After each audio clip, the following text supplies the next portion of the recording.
Hello. Hello. Hello. Hello. Stinky poop. Hello. If you walk away, he'll start saying hello. Probably. Wow. What wow? Hello, and it says it. What wow? He's obviously not going to move. What wow? Hello. Wow. What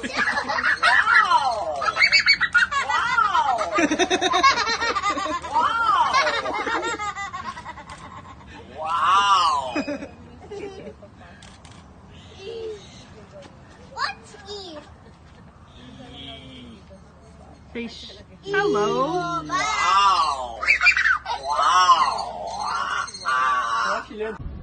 You know, when I eat all the soft bread, I sleep. Really? Okay, good. We want you to sleep because you haven't been sleeping. So I'll eat all the bread. Okay. All the soft bread. Even all the soft bread in the world and no more soft bread for the others. Oh no, don't finish it all. That would You're make it all- really heavy. Fat. I will still love you. Even if I'm fat. Yes, I'm sure you'd still be cute. You're a cutie pie, that's why.